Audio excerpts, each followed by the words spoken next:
Welcome to the Karen Kenney Show. Hey, you guys, welcome to the Karen Kenney Show. I am just delighted to be here with you today.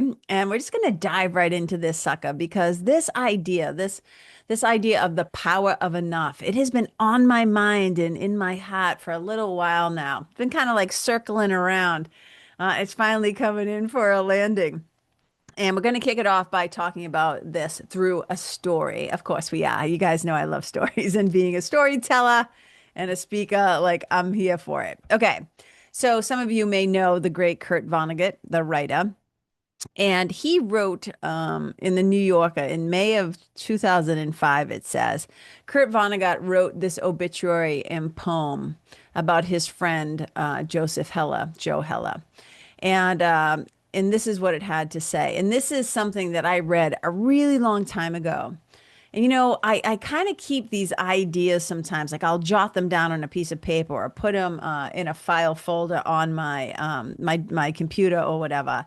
And I just know that when something catches my attention, when something catches my eye or it catches my ear, and sometimes I don't know how I might use it or need it or want to contemplate it. But this one has been around for a really long time, and it has finally found its home, which I'm so excited about. Okay, so Kurt wrote this about his friend Joe Heller, and this is the poem. It says, true story, word of honor. Joseph Heller, an important and funny writer, now dead, and I were at a party given by a billionaire on Shelter Island. I said, Joe, how does it make you feel to know that our host only yesterday may have made more money than your novel Catch 22 has earned in its entire history? And Joe said, I've got something he can never have. And I said, what on earth could that be, Joe? And Joe said, the knowledge that I've got enough.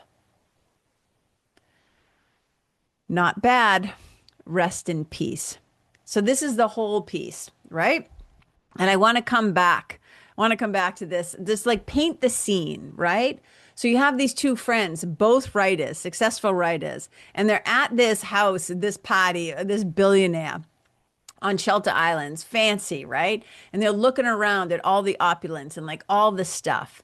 And as writers, right, they could be just like sitting there and lamenting, like, holy shit, this guy has everything. We're never gonna make this much money. And when Kurt turns to Joe and says, hey, take a look around. How does it make you feel that this guy probably earns in one day, like just yesterday, he probably made more money than the sale of your most popular book is ever gonna make? And the fact that Joseph Heller says, well, I've got something though that this guy can never have. And Kurt's like, what's that? And he says, knowing that I've got enough. This idea of enoughness is so powerful. And if we don't have a concept or an idea of enoughness, it will cause suffering. And that's why I kind of want to get into it, because I am aware, and I have seen this in myself. I have certainly seen it in other people, and it's something I don't think that we talk about enough. I think we are a world that is obsessed with getting more, being more, doing more, having more, and more. And I was also thinking about this because I get emails sometimes from Ryan Holiday. You guys have heard me talk about Ryan Holiday many times, holding up books of his that I love. And Ryan talks a lot about and teaches a lot about the Stoics. And he did a video on one of his pages, probably the Daily Stoic, I don't remember, but he did a video, and this is what he had to say. And I thought it was so powerful. And it points to exactly the point that I'm making about this idea of enoughness. And why I think it's important that we do contemplate it is that so many people that I know, right? Myself, like I said, myself included, I have been in this realm before as well, is that we do not believe that we are enough or that we have enough. So I want to dive into this. So Ryan Holiday did this video, and this is what he said. He starts off by saying this. He says, you can be rich and still be incredibly poor. That's what Seneca said. So Seneca kind of has this idea of you can be rich and still be incredibly poor. And he goes on to say that poverty isn't having too little, poverty is wanting more. So this is from Seneca. And I have seen this so many times, even though I was like a blue collar kid, kind of like I always say, a first world poor kid growing up, I have known wealthy people throughout my lifetime. And I've often said, do you know how many miserable rich people I know? Part of their misery is because it's never enough. Things are never enough. They can't buy enough, have enough, earn enough, get enough. Other people, their standard is never met. It's not enough. Other people aren't enough. All this stuff, right? So this idea, when Ryan Holiday is saying that Seneca says you can be rich and still incredibly poor. And Ryan went on to say, like, look, if you're comparing yourself to others, if it's true for you, what Epicurus said it was for many, that enough is never enough, then you're actually poor. And he says, if all you're thinking about is the next thing, if all you're thinking about is the next number, then it doesn't matter how rich your life is, you're going to feel impoverished. Wanting what you have and being good with what you have, being content, right? Being content. This is what we call in yoga, Santosha, contentment. Okay. Reducing your needs, doing these things, right? Wanting what you have, being good with what you have, being content, reducing your needs. That's not just a way to feel good and happy, Ryan says. It's also a way to feel wealthy. And I love this because I personally believe that there's a gazillion ways to be rich. And I often say, like, I'm rich in 1,000 ways. My bank account just isn't one of them, right? So there's lots of ways to be rich and to feel rich. Okay. And he went on to say, he said, you can have everything and still feel empty. Seneca calls this poverty. Not having too little, but wanting more. And if enough is never enough, then the number won't save you. And I have seen this in so many people. Look around right now at the world of the billionaires. You got to take a fucking look around right now and you look at the government and you look at the billionaires who are like all up. Like when you look at all of it, just take a look around. I always say, I'm not a conspiracy theorist. I am just paying attention. If you take a look around at the immense amount of greed, so much greed causes so much suffering. When so many people have way more than they will ever fucking need in their lifetime, and you have starving kids, and you have people without houses, and you have situations like medically and beyond, like when you have so many issues because so few want so much, then we have a problem. And while I can't do anything about the billionaires other than maybe not buy their shit, one of the things we can do in our own lives is to get clear about the power of enough and when is enough for us. And it's really easy to say and to look at other people, right? And to say, well, that should be enough for you. We can't, I think, how do I say this? I think objectively, we can look at like billionaires and certain people, and we can say like, okay, that's enough, right? Like that's enough. Like how much more do you really need? Okay. But I also think subjectively, each person has to decide for themselves what is enough. Because everybody's wants and needs and dreams and visions and whatever are different. And we all got to know our Goldilocks number. We all got to know our Goldilocks amount. And you think about that story of Goldilocks when she goes to the three bears house and she's like, oh, this bed is too hard. This one's too soft. This one is just right, right? She's testing out everything. This porridge is too hot. This one's too cold. This one is just right.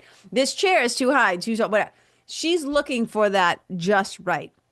And you got to know your own just right. And unfortunately for a lot of people, they take a look at their lives.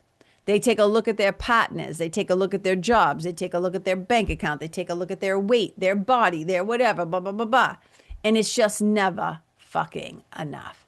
So you have to like get really honest with yourself and get really clear with yourself around what your just right is, what your Goldilocks, vibe or feeling or situation or enoughness? What's your Goldilocks, like enoughness, like what that is for you? Because otherwise, if you do not have this in your life, if you don't stop every once in a while and take a look around and take a little inventory, as they always say in recovery programs, 12-step programs, like you can't take other people's inventory, but I'm like, you sure as shit better be taking your own and take a gander around your world, take a gander around your life.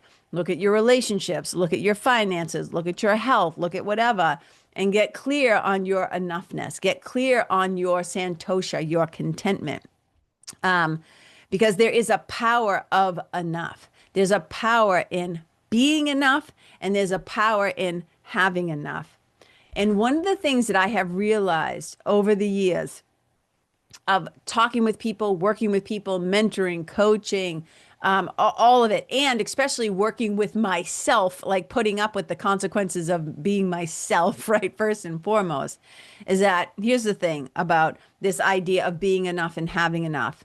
I put them together for a reason because I firmly believe that if you do not believe that you are enough, if you do not have a sense of yourself, if you do not have, what do I want to say? Contentment and comfort in being in your own skin. If you're not aware of your own self-worth, your own self-value, who you really are, right? If that is lacking, if your self-esteem, your self-love, your self-respect, your self-trust, all of that is low, is lacking, then you become a prime target for all kinds of things, to over consumerism to cults. You know what I'm saying? If you do not have self-integrity, self-trust, self-love, self-esteem, self-worth, if those things are lacking, if you're struggling, like really struggling in those areas, we all have times and points where we might get a little down on ourselves. I'm not talking about that. I'm just saying if you have been conditioned deeply to not believe in your own self-worth and self-value, you're not enoughness, then that is how you become an easy target. And I said, like, you will, at that point, you will just try to chase things and buy things and do things that basically reflect that belief that I am not enough. And when you don't feel like you are enough, then you start to look around and you feel like you don't have enough. And you will try to fill this void. Either you'll try to distract yourself from your feeling not enough.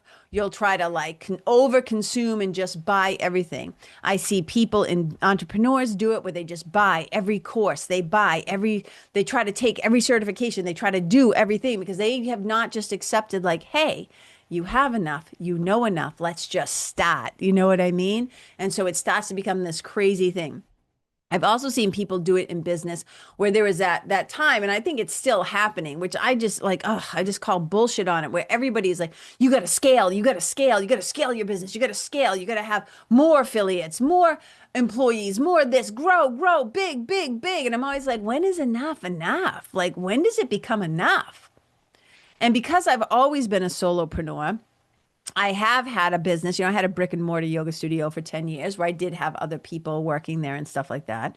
But they were independent contractors. It was never like my employees and stuff like that. And I never really wanted to grow to have like multiple locations.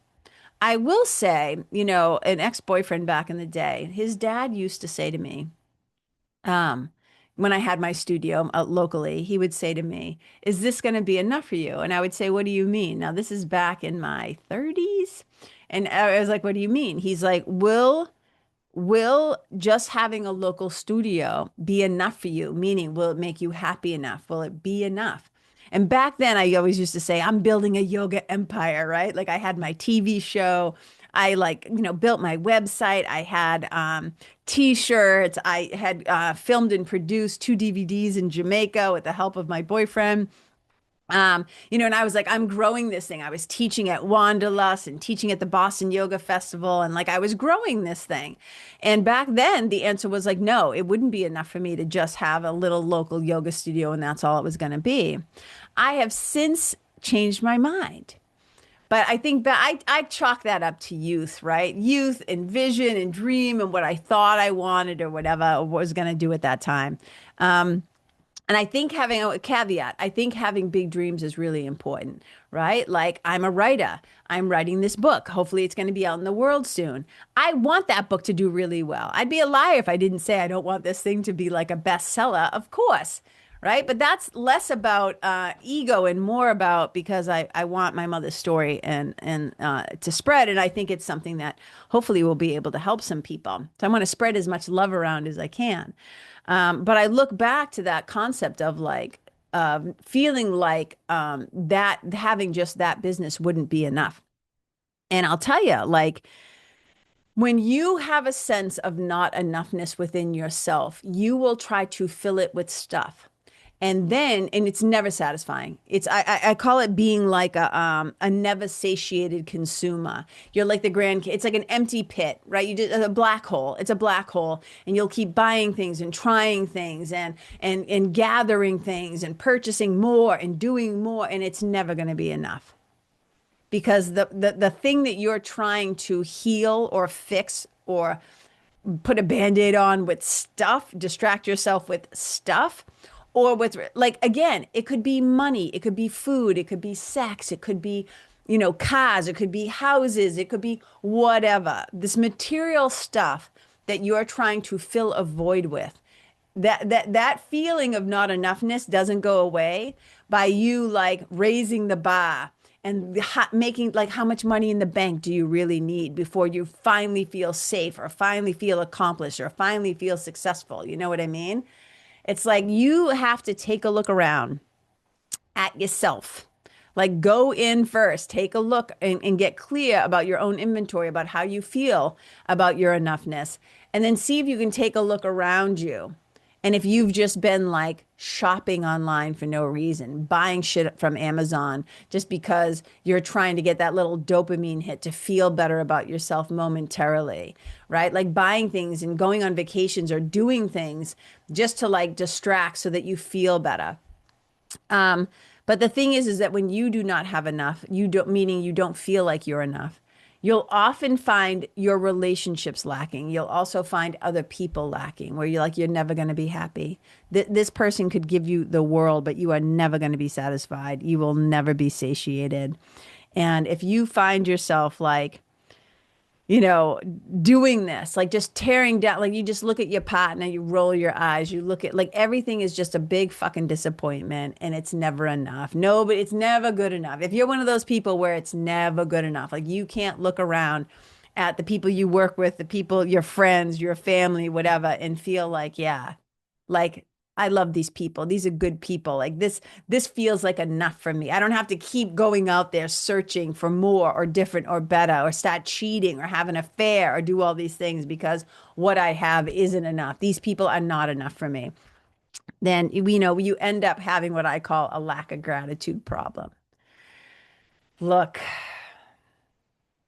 I ain't naming names, but I know some people who have a lack of gratitude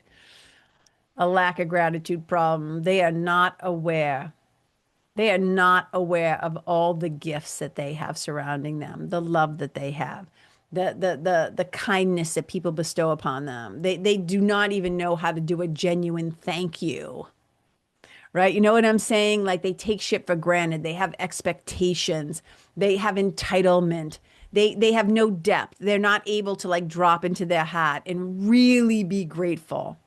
And if you cannot experience true gratitude, if you can't actually feel it, I'm like hitting my body. If you can't actually feel it, you will not be satiated.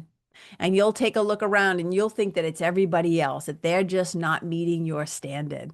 When really it's an inside problem and you're trying to solve it out there. And that's not how shit gets dealt with or healed or fixed or feel better. It's not going to happen. And the thing is this, when you have a lack of gratitude problem, it's never enough. Nothing, no amounts is never enough. And no person is ever good enough. And that is a shitty way to go through life. It does not feel good. And the thing is that when you believe, like when you really believe and come to a place where you accept that I am enough, you will stop twisting and contorting yourself. You will stop Cirque du Soleiling yourself. You'll stop trying to be everything to everybody. You'll stop trying to bend over backwards. You'll start having boundaries. You'll start saying no. You'll start doing what's healthy and right for you when you start to get, I am enough. And if I am enough, I don't have to be afraid that I'm not enough. So I don't have to kowtow to other people, right? This is knowing you are enough is like how you end up not in a cult. It's how you end up not in bad relationships a lot of times. Not always. Remember, there's so much nuance to human, this whole being human experience and individuals, etc. I'm not saying this applies to everybody all the time. I'm saying to most of us, most of the time. When you have a sense of enoughness, you will show up differently in the world. You will make different choices. You will behave differently. When you start thinking and believing differently, you start telling yourself better stories, you will start making better choices. And when you start to believe that you have enough, which often comes from knowing you are enough, so you don't need to consume or shop like a crazy person. You don't need to try to fill some void with shit and stuff, right? So a lot of times when you get that satiatedness, that contentment of I am enough, then you start to realize I have enough. And then there's not as much, I'm not going to say never, but mindless spending doesn't happen so much. Mindless consuming of content, of scrolling, of being online, of fucking drinking the Kool-Aid of other people's bullshit and all their fucking rackets and all the stuff they're trying to sell you all the time. You know? When you are in the power of I am enough and in the power of I have enough, you become dangerous. You become dangerous to society, right? Meaning you stop, like I've said this so many times. Do you know how many companies would go out of business if women especially just started loving themselves? If people just started loving themselves and could do some spiritual practices and could practice some gratitude and can take a look around and say, I am enough and I have enough. Do you know how much money you know how different your savings account might look? And again, I want to be very clear. There are certainly and definitely people in the world right now who do not have enough and they should want more. And I hope they get it. I hope they get what they need. I hope they get their needs met. I'm not talking about that. I'm talking about most people who do have enough, but they take it for granted. They have a lack of gratitude, or they are enough, but they can't see it and they don't know it, and they're not doing any work to change their mind otherwise. Okay? So we end up with a lack of gratitude problem. And then the last thing I want to say about this whole enoughness, because I can't not say it, because I love this saying, all right, enough is enough. You ever been told that? You ever been a kid and you're horsing around and you're making a lot of noise, and then all of a sudden an adult goes, look, enough is enough, right? Enough. So enough is enough. I looked it up because I love to hear what the internet says, or what, the dictionary says about what enough is enough. So enough is enough is a common idiomatic phrase used to signal that one has reached their limit and will no longer tolerate or accept a particular situation, behavior, or excessive amount of something. Yeah, an excessive amount of bullshit is what I say. It acts as an emphatic declaration to stop, commonly used in context of frustration, injustice, or enforcing boundaries. And whenever I think of enough is enough, I can't help but hear that song from 1981. And like Barbra Streisand starts the song, but then Donna Summers comes in, and Donna Summers is singing, you do not want me singing, but her thing was enough is enough is enough is enough is enough. Oh my God. So whenever I think of this whole idea of enough, I hear a Donna Summers soundtrack from 1981 playing in my head. But look, we have to get to a point where we say enough, like I have enough. And we go back to that Kurt Vonnegut story where Joseph Heller says, I've got something that this billionaire can never have. And what on earth could that be, Joe? The knowledge that I've got enough. So I would just say to you, the knowledge, the power of enough, the knowledge that I've got enough, the knowledge that I am enough. This is life-changing stuff. So I hope if you're listening to this, that you don't just listen. Because this is another thing that I see. People listen, people buy, people consume, people download, people read, and then they don't do anything with it. They don't practice it. They don't contemplate it. They don't spend time with it. They don't get intimate with it. They gobble up information, but they don't get intimate with it. And that's not how things change. Information doesn't change shit, right? It's helpful, but we need to actually take action to do something with it, to practice it, to contemplate it, to discuss it, to like, get to the meat of it and then do something with it, get to the heartbeat of it and do something with it. So I hope that at some point you might pause and contemplate these ideas, this idea about enoughness, and take a look at how you've been feeling lately. Have you been acknowledging your own enoughness? Have you been acknowledging, taking a look around at your home or your car or your kids or whatever, and just really appreciating what you have? There's a wonderful practice that you can do. You just get quiet, like you sit down, close your eyes, take a couple of good deep breaths, breathe in deeply through the nose, exhale out twice as long through your mouth. Just imagine a beautiful golden light kind of like washing over you, coming down through your head. Just imagine it washing through your whole body, relaxing your whole body, right? It's nice imagery, guided imagination, guided imagery or visualization. You just get yourself into a nice relaxed state. And then I like to kind of like think about, right? And it's so easy. I always say, start with something easy, like a child you love or an animal you love, your beautiful, beloved furry kid or whatever. Start there and really see them in your mind, feel it in your heart, visualize them, all that love, all that gratitude you have. And then in your mind, say, thank you. This is a very powerful practice. You can literally imagine the delicious snack you had for lunch. Maybe it's like a really juicy, great, like apple or an orange or a sandwich that somebody who loves you made for you or whatever it is, like something. And you're like picturing that food, that healthy, good food that felt so good eating. And you're just like, oh, thank you. And then you go beyond that. Thank you to whoever picked this food. Thank you, whoever, grew this food. Thank you. And you just expand it out. If you just take like 5 minutes a day to do this little exercise where you visualize in your mind the people you love and you see them in your mind and you thank them, they can be alive or dead. Same thing with your animals. Also, it could be with like whatever it is, right? The sunset, the ocean, whatever it is, the kindness that somebody showed you. Replay that video in your mind of that moment when somebody was so kind to you or held your hand or wiped away your tears or gave you a compliment or whatever it was. Somebody you collaborated with who made you better together, whatever it is, your sweetie, whoever. And just practice having gratitude. Practice being in the energy of enoughness, and it will change your life.